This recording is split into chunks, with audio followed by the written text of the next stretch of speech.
What's up, guys? In this video we are going to examine if you can eat liver every day or if you should have to worry about like vitamin A toxicity or copper overdose, I guess, which are two of the like commonly stated reasons why you should not eat liver every day, and you should limit the amount of liver that you eat in your diet. Okay, now we'll get to that in a second, but first, if you guys enjoy videos like this, a little bit off the wall, non-mainstream health, fitness style stuff, subscribe to my channel. I try to put out videos as often as I can.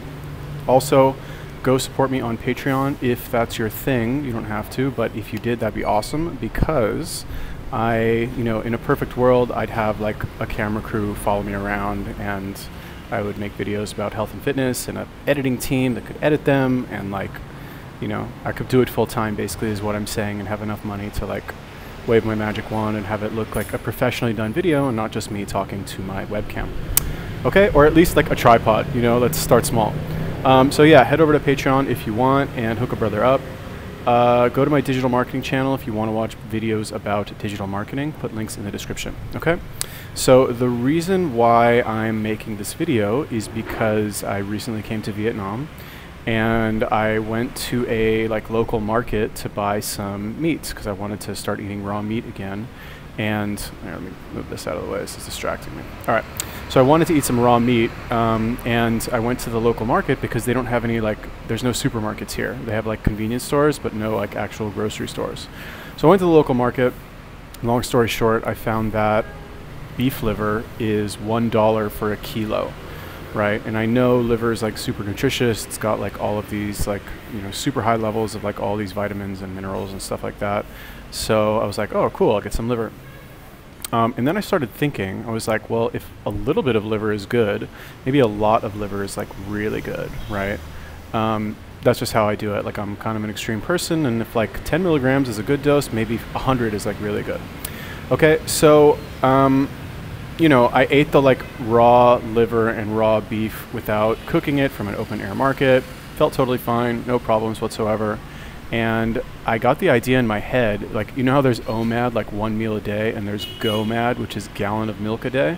Well, I got this idea in my head that I would do poor lad, right? Whatever. Anyway, it's pound of raw liver a day.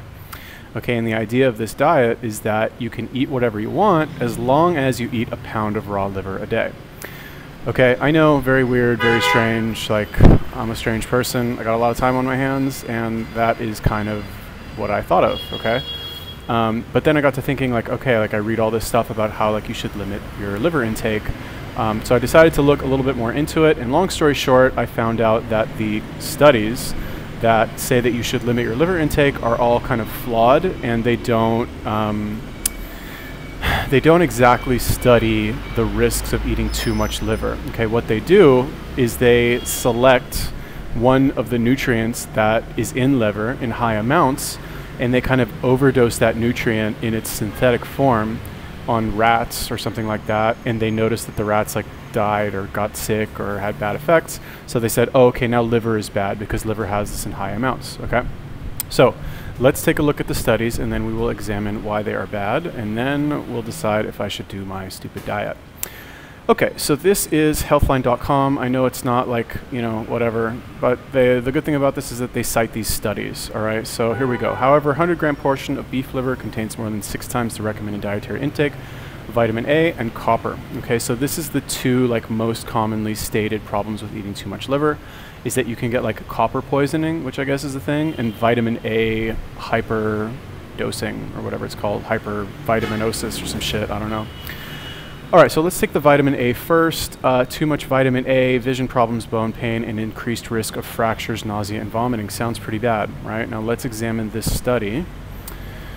Vitamin A contains blah, blah, blah. Headache, pseudotumor, whatever. It says somewhere in, okay, here we go. Megadose vitamin therapy may cause injury that is confused with disease symptoms.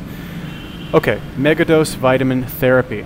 This clearly means giving people a very high dose of vitamin A. Now, liver is not just a giant piece of vitamin A. Liver has vitamin D, vitamin K12, and a ton of other stuff that helps kind of offset the vitamin A. Because from what I understand, vitamin A is like digested or like broken down by vitamin B and vitamin K12.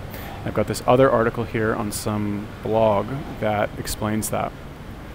As a sacred superfood that has been celebrated for centuries, liver is one of the best sources of balanced, naturally occurring vitamin A and its fat-soluble cofactors. Vitamin A is an important catalyst for many biochemical processes in the body and is absolutely essential for nutrient assimilation, bone development, and fertility. Many experts believe that modern diets have left people largely deficient in vitamin A, contributing to poor vision and weak immune systems that across the population. Okay, so that's kind of funny that like too much vitamin A causes poor vision and not enough vitamin A also causes poor vision. Like, all right. Yet, as with anything, too much of a good thing can cause harm. Recent hype and concerns over vitamin A toxicity have stemmed from studies that uses high doses of synthetic vitamin A in concentrated doses, which were linked to bad stuff. These isolated forms of vitamin A did not contain naturally co-occurring fat-soluble vitamin D, E, and X factor K2, found in liver and other whole foods, which are vital for vitamin A metabolism. So you see what the problem is here? It's like, you know, I don't know, what's another like example? It's like saying, I don't know. Oh, here's a good example that people might find controversial. Cigarettes cause cancer. Nicotine is found in cigarettes, therefore nicotine causes cancer. Okay, if you get nicotine in its pure form, like you get lozenges or patches, nobody gets cancer from those. Okay, you get the cancer from inhaling the smoke, right? All of the like 20,000 chemicals that are like put off from burning the actual tobacco itself. You can take nicotine tablets or lozenges or whatever, and you know there are side effects. Like it does make your like blood vessels shrink temporarily. I forget what that's called. Not dilation, but whatever, something else. But then again, so does coffee. Coffee has the same effect. Right? I used to take nicotine lozenges all the time just for like an extra boost of concentration in the morning. Shit is amazing. Okay, I didn't smoke cigarettes, but like, you know, anyway, it's the same kind of thing. People throwing the baby out with the bathwater.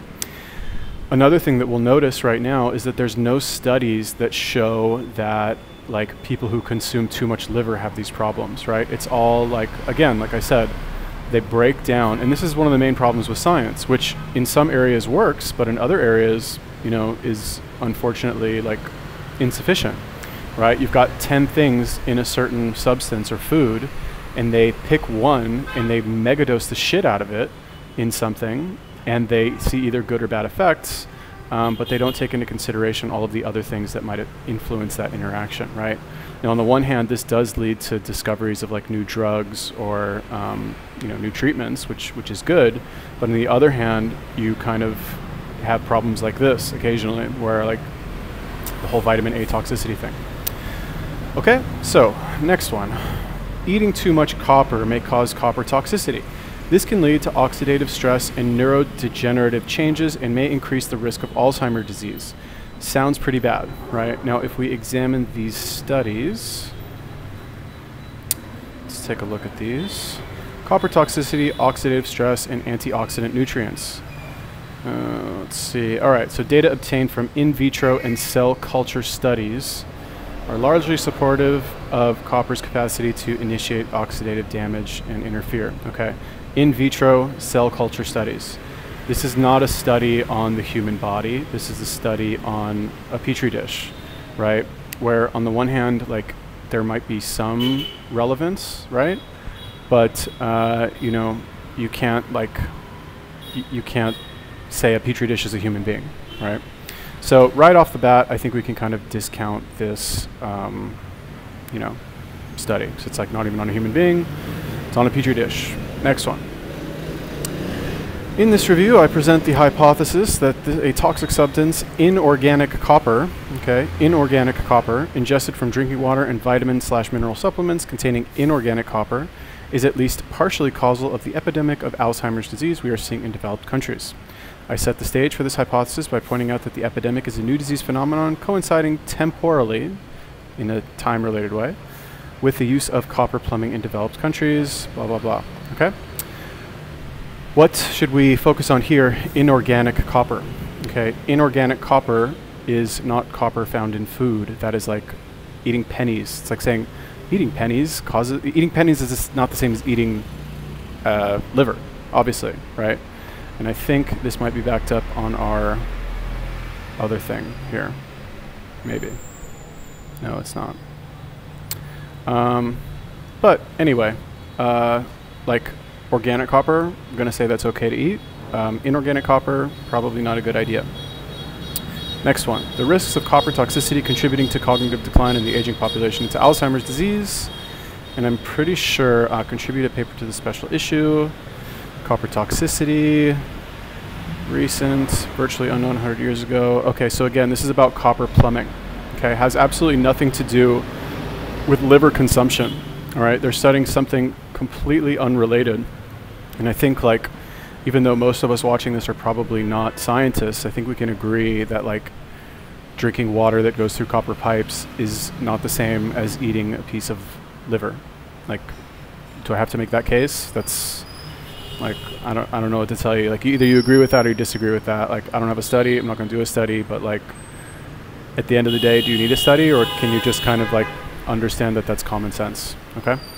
So those are the studies, I believe, right? And this one just says like about the increased 6 times the recommended dietary intake. And this, again, RDI, like I don't really trust these numbers either, to be honest with you, because most people who follow this or don't even follow this are like unhealthy and out of shape. So like take these numbers with a grain of salt. Yeah. So basically, can you now, okay, just because I said all those things and I, whatever, refuted the validity of these studies, let's just say, right, let's assume that I did. Does that mean that I can eat a pound of liver a day and I won't like die or something? I don't know. Okay, I don't know. To my knowledge, there's no studies of people consuming like massive amounts of liver and living. I can tell you anecdotally that I have bought like a couple of containers of chicken liver and eaten them every day for like a week and I was fine. But does that mean that I can eat a pound of liver every single day and I'll be okay? I don't know. But I think it's worth a shot. Maybe I'll make another video if I actually decide to do it, but I don't know. But I probably will.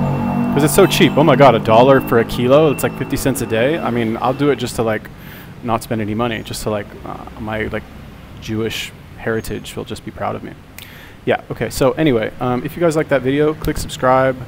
If you want to support me on Patreon and help me develop my brand into a global phenomenon of like fitness and health, and you get to see me like on TV and like have cameras follow me around and professionally edited videos and like nice lighting, and like all that cool stuff, go support me on Patreon. That is the goal, or at least like help me get to 10,000 subscribers so I can go make videos in the YouTube studio in New York or LA.